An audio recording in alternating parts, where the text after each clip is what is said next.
सारा ब्रह्मांड झुकता है जिसके शरण में, मेरा प्रणाम है इस महाकाल के चरण में। जय महाकाल। इसके अलावा और भी बहुत कुछ है इस वीडियो में, जहां हम फर्स्ट डे जाएंगे। तो हम दिल्ली के निजामुद्दीन रेलवे स्टेशन से निकल पड़े हैं महाकाल जाने के लिए उज्जैन। और देखिए, हम उज्जैन रेलवे स्टेशन पहुंच गए हैं सुबह के 12:40 पे। तो ट्रेन हमारे सही समय पर पहुंच गई है। ये उज्जैन रेलवे स्टेशन से हम बाहर की तरफ निकल गए हैं और यहाँ से ऑटो या ई रिक्शा लेंगे। तो ये बाहर का नज़ारा है। और जब दिल्ली से निकले थे वहाँ पे काफ़ी सर्दी थी, हम स्वेटर एंड जैकेट्स पहने थे, बट यहाँ का मौसम बहुत ही सुहावना है। यहाँ पे स्वेटर की कोई ज़रूरत नहीं है। तो हमने ई रिक्शा किया और चल दिए हैं अपने रूम की तरफ, जो हमने पहले से ही ऑनलाइन बुक कर रखा था, होटल सजन पैलेस। रूम ठीक ठाक लगा था, हमें बस सिर्फ रात यहाँ निकालनी थी। दिन भर तो हम महाकाल नगरी में घूमना था, तो हमने जो चेक इन की फॉर्मेलिटी पूरी की और चलते हैं रूम की तरफ। हमें 102 रूम मिल गया था। पर रूम में अंदर जाने के बाद हमें कुछ डिफ़िकल्टीज़ लगी, इसमें कुछ चीज़ें हमें पसंद नहीं आई। सो हमने उन्हें बोल दिया कि वो रूम हमें चेंज कर देंगे और उसके बाद जो है मंदिर से हम वापस आएँगे तब हमारा रूम चेंज कर देंगे। पहले हम जो है फ्रेश होके चलते हैं मंदिर की तरफ, पूजा प्रसाद वगैरह ले लें और उसके बाद यहाँ आए और महाकाल का टीका ना लगवाएँ, ऐसा तो हो नहीं सकता है। जब मस्तक पे चंदन की लेप लगाई जाती है ना, तो आपका जो है ध्यान और भी ज़्यादा केंद्रित हो जाता है। और ये देखिए, इस बार हमने फर्स्ट टाइम देखा कि लाइन से जो है बहुत सारे ज्योतिष बैठे हुए थे। और ये इनकी लाइन देखने के बाद अब तक एक अम्मा आ गई और उन्होंने कहा कि मुझे भी टीका लगाने के लिए। तो उन्होंने मुझे भी टीका लगा दिया, उन्होंने अच्छे से टीका लगाया। तो क्योंकि आप यहाँ आने के बाद इनसे बच ही नहीं सकते हो, तो टीका लगवा कर के ही मंदिर जाएँ, ऐसा मान के चलना चाहिए। चलते हैं हम मंदिर के अंदर। और यहाँ पे बहुत अच्छी बात क्या लगी कि अभी भीड़ नहीं थी। अदरवाइज़ यहाँ पे चलना मुश्किल लगता है। तो देखिए, यहाँ पे भीड़ अभी बाहर तो बहुत कम लग रही है, अंदर जाने में पता चलेगा। यहाँ साइड में जो लाइन लगी हुई थी वो था 250 रुपीज़ देकर के वीआईपी लाइन के लिए। लेकिन हम हैं जनरल लोग, तो हम तो जाएँगे जनरल लाइन से ही, चाहे दर्शन करने में 1 से 2 घंटे क्यों नहीं लगे, लेकिन हम जाएँगे जनरल लाइन से। और ये हम मंदिर के द्वार पे एंट्री गेट जो है वहाँ पहुँच गए हैं। हाँ, यहाँ भीड़ ज़रूर देखने को मिली।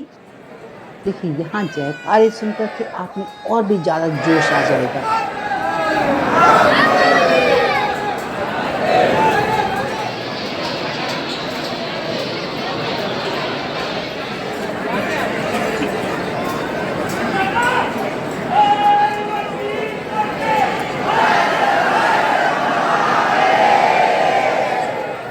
एक बात यहाँ बहुत अच्छी कि यहाँ बहुत सारी लाइन से ज़रूर गुज़रना पड़ता है, लेकिन धक्कम-धुक्की नहीं होती, ये बहुत अच्छी बात है। भले आपको 1 घंटा लग जाएगा, लेकिन दर्शन जो है बहुत अच्छे से हो जाएगा। और सब जगह देखिए लाइव टेलीकास्ट भी लगा हुआ है, तो इस तरह से दर्शन करते हुए है हम आराम से मंदिर तक पहुँच सकते हैं।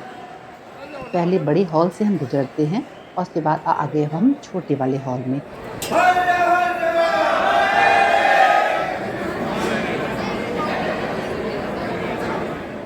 जल्दी अब वो पल आने वाला है जो हम महादेव के दर्शन करेंगे।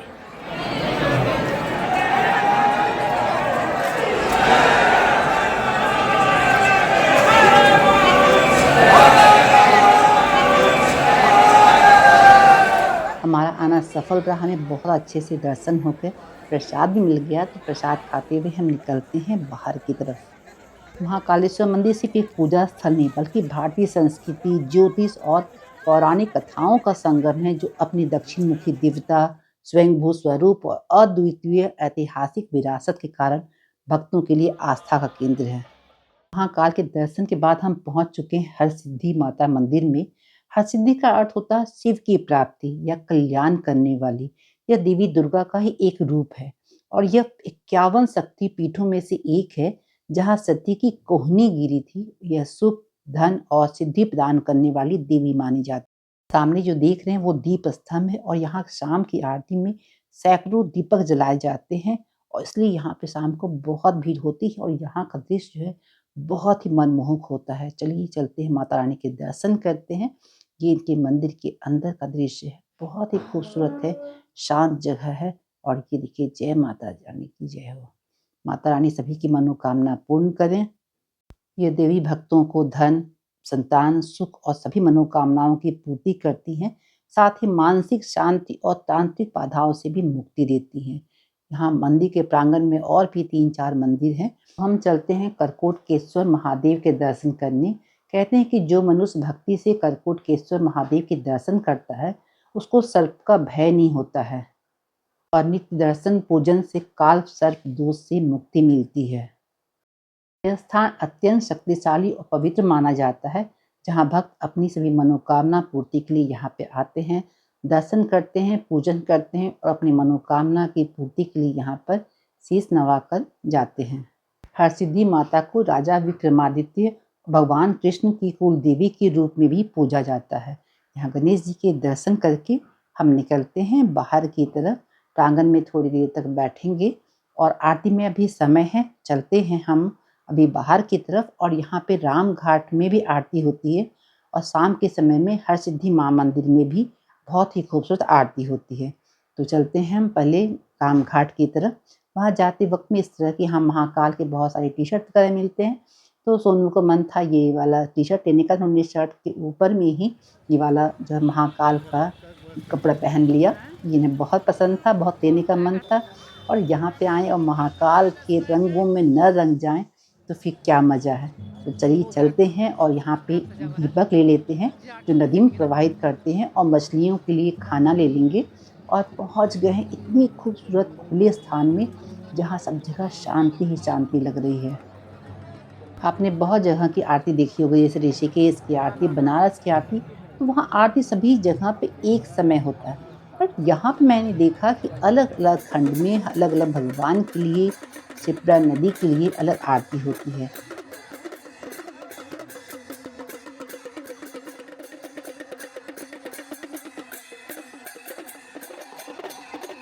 यहाँ पंडित जी के साथ साथ सभी भक्तगण भी जो है मंत्रोच्चार के साथ दीप जलाकर नदी को अर्पित करते हैं। बहुत ही सुखद अनुभव है, बहुत ही अच्छा लगेगा। इसलिए जब भी महाकाल दर्शन करने आए, यहाँ राम घाट की आरती का अनुभव लेने जरूर आइएगा।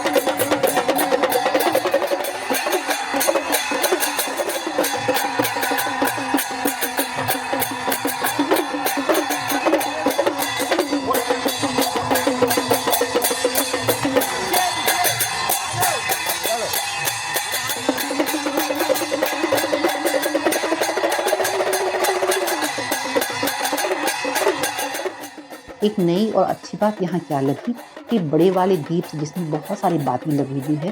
पहले पंडित जी जो है आरती करते हैं, उसके बाद अगर किसी भक्तों को भी मन है तो वो भी जो है दीपक से आरती कर सकते हैं। बस आपको इसके लिए 100 रुपीज़ जो है पे करने पड़ेंगे और इस खूबसूरत पल को आप भी अनुभव कर सकते हैं।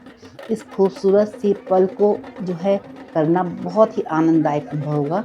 और सोनू ने भी ये आरती की थी, उन्हें भी बहुत मन था।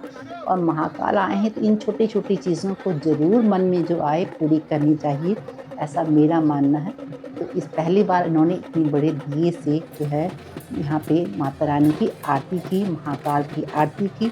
चलते हैं हम दूसरे खंड की तरफ।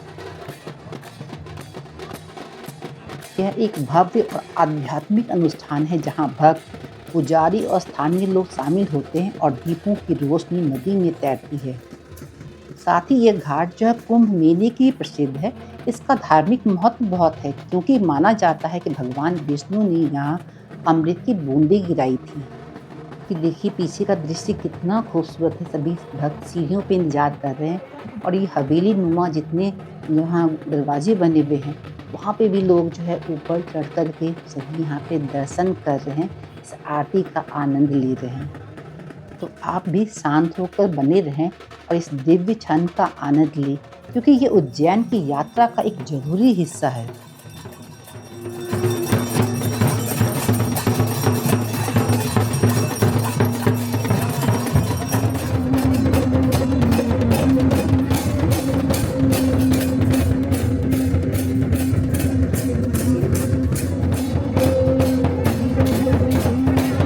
सही में राम घाट की आरती उज्जैन का एक प्रमुख धार्मिक और दर्शनीय कार्यक्रम है, जहां आप शाम को शिप्रा नदी की दिव्यता का अनुभव करते हैं। और इस आरती के बाद हम चलते हैं, यहाँ पे सौंधी सौंधी खुशबू आ रही थी भुट्टे की जो, और वहाँ पे कॉर्न जो है स्वीट कॉर्न भी मिल रहा था। तो अब इस खुशबू से तो भूख लग गई। पहले सोंधी-सोंधी खुशबू वाले भुट्टे का आनंद लेते हैं और फिर चलते हैं अपने रूम की तरफ। आज का दिन हमारा बहुत अच्छा रहा। सुबह फिर निकलेंगे और उज्जैन नगरी में और मंदिरों के दर्शन करेंगे। तो मिलते हैं फिर कल। तब तक के लिए जय महाकाल। ओम नमः शिवाय।